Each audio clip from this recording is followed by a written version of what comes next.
Hello friends, అందరికీ welcome back to DR Malika mini blog.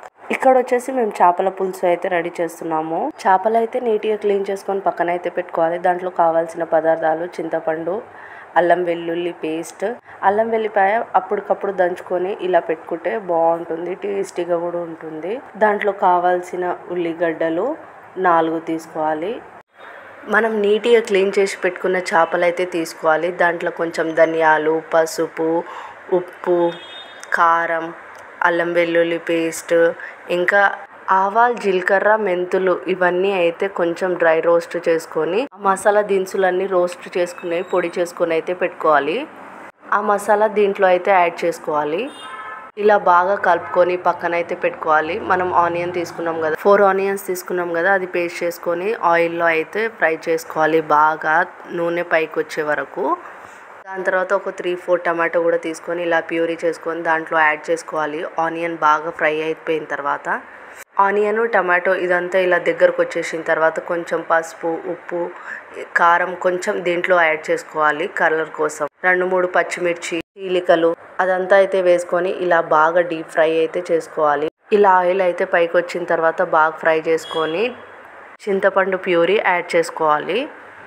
ఇలా బాగా కలుపుకున్న తర్వాత ఈ మసాలాలన్నీ బాగా ఉడికిపోయిన తర్వాత ఫిష్ అయితే వేసుకోవాలి. ఒక్కసారి ఇలా అయితే ట్రై చేసి చూడండి, కంపల్సరీ ఈ టేస్ట్ అయితే మీకు నచ్చుతుంది చాలా. ఇంకా అప్పుడప్పుడు చేసి తినేదానికంటే నెక్స్ట్ డే తింటే వేరే లెవెల్ ఉంటుంది.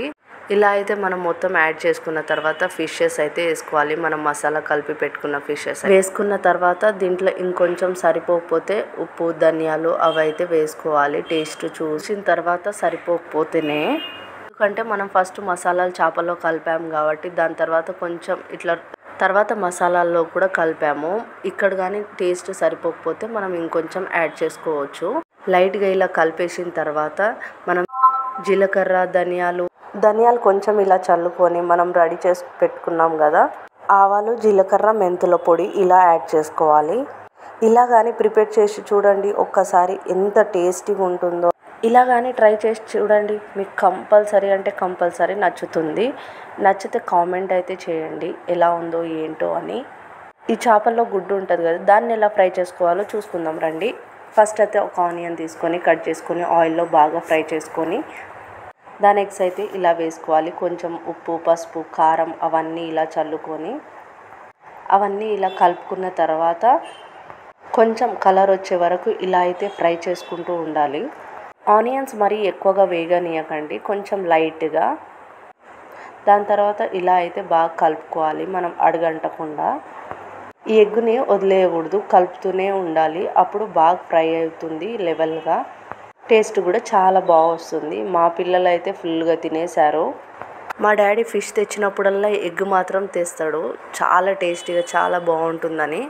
ఇక ఇది ఇలా మాత్రం ప్రిపేర్ చేసుకోవాలి. ఇక మన కర్రీ కూడా ఎంతవరకు అయిందో చూసేద్దాం. ఇలా కానీ ప్రిపేర్ చేసి చూడండి, మీకు నచ్చకుండా ఉంటుందా? చాలా టేస్టీగా fish curry ready. Please do share and subscribe.